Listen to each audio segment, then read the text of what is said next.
Gopi's school of തൈക്കൊണ്ടോയുടെ പുതിയ പരിശീലന കേന്ദ്രം പന്തീരങ്കാവ് അങ്ങാടിയിലെ പഴയ KSEB കെട്ടിടത്തിന് മുകളിലാണ് സജ്ജീകരിച്ചിരിക്കുന്നത്.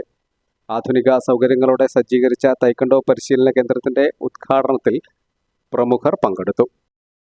ഈ പരിപാടിക്കും അതോടൊപ്പം തന്നെ തൈക്കൊണ്ടോ ക്ലാസ്സിലും ഡാൻസ് പരിപാടികൾ, മറ്റു ഡാൻസുകൾ, അതുപോലെ മീറ്റിങ്ങുകളൊക്കെ നടക്കുന്ന ഒരു കോമൺ ഹോളായിരുന്നു അവിടെ.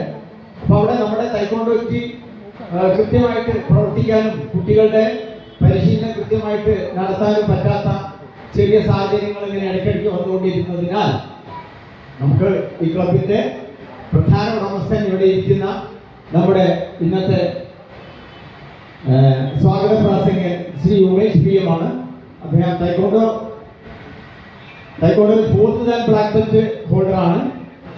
അദ്ദേഹത്തിന്റെ ഒരു തൈക്കൊണ്ടോയിലുള്ള ഒരു താല്പര്യത്തെ തുടർന്നാണ് സ്വന്തമായിട്ട് ഈ പന്തീരങ്കാവിലൊരു ക്ലബ്ബ്, അതിനുള്ളൊരു പ്രചോദനം ഞാൻ കൊടുത്തു എന്നുള്ളത് മാത്രമേ ഉള്ളൂ.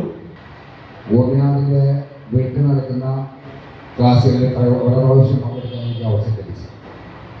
ഇപ്പോൾ ഇവിടെ പന്തീരങ്കാവ് ടൗണിൽ തന്നെ ഇത്തരം ഒരു ക്ലാസ് സംഘടിപ്പിച്ചുകൊണ്ട് പ്രവർത്തിക്കുന്നുണ്ട് എന്നറിയാമായിരുന്നു. പക്ഷേ ഈ ഒരു ക്ലബിൽ വരാനുള്ള ഒരവസരം ലഭിച്ചത് ഇപ്പോൾ. ഈ അവസരത്തിൽ നേരത്തെ സൂചിപ്പിച്ചു, കഴിഞ്ഞ 25 വർഷമായിട്ട് തൈക്കൊണ്ടോയിലെ ഒരു കുടുംബാംഗമാണ് ഞാൻ. വളർന്നു വരുന്നത് മാർഷൽ ആർട്സിലെ കളിമേഖലയിലൂടെ. കഴിഞ്ഞ 55ഓളം വർഷമായിട്ട് എൻ്റെ ചെറുപൂരിലെ ചൂലക്കുടി കളി സംഘത്തിൻ്റെ പ്രാതിനിധ്യം വഹിച്ചുകൊണ്ട് എൻ്റെ ഗുരുനാഥനായ CM ഗുരുക്കളുടെ ശിഷ്യനായി കളിമേഖലയിലൂടെയാണ് ഞാൻ ഈ സ്പോർട്സ് കൗൺസിൽ രംഗത്തേക്കും ഈ അസോസിയേഷൻ രംഗത്തേക്കും കടന്നത്. എന്നാൽ 1999 തൈക്കൊണ്ടോ അസോസിയേഷൻ സ്പോർട്സ് കൗൺസിലുമായി അഫിലിയേറ്റ് ചെയ്യുന്ന ആ കാലഘട്ടം മുതൽ അസോസിയേഷൻ്റെ വിവിധ തസ്തികകൾ പ്രസിഡന്റായും നോമിനിയായും ഒക്കെ പ്രവർത്തിക്കാൻ അവസരം ലഭിച്ചവർക്ക് അപ്പോഴൊക്കെ മാർഷൽ ആർട്സിന് ഇവിടെ നമ്മൾ കേരളത്തിൽ വളർത്തി വലുതാക്കി വളരെ വലിയ രംഗത്തേക്ക് എത്തിച്ച് നാഷണൽ ലെവലിലും അതുപോലെ ഇൻ്റർനാഷണൽ ലെവലിലേക്ക് എത്തിക്കാൻ കുട്ടികൾക്ക് ലഭിക്കുന്ന ഒരു അർഹതയായി മാറിയിരിക്കുക. അതിലൊക്കെ നമുക്ക് ഗുണം ചെയ്യുന്നത് ചിലപ്പോൾ നമുക്ക് ലഭിക്കുന്ന ചില ഉത്തരവാദപ്പെട്ട വ്യക്തിത്വങ്ങൾ. നമ്മൾ സംസ്ഥാന പ്രസിഡൻ്റായിട്ട് അബ്രഹാം സാറ് വന്നതിന് ശേഷം നമ്മുടെ ചീഫ് സെക്രട്ടറിയായി റിട്ടയർ ചെയ്തിട്ടുള്ള അബ്രഹാം സാറ് പ്രസിഡൻ്റായി വന്നപ്പോഴാണ് ഗവൺമെൻറ് തലത്തിൽ കേരള അതുപോലെ തന്നെ കേന്ദ്ര ഗവൺമെൻറ്റുകളുടെ കീഴിലുള്ള വിവിധ തസ്തികകളിലേക്ക് തൈക്കൊണ്ടോയെ വളർത്തിയെടുക്കാൻ സാധിക്കും.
മുഹമ്മദ് ആദിൽ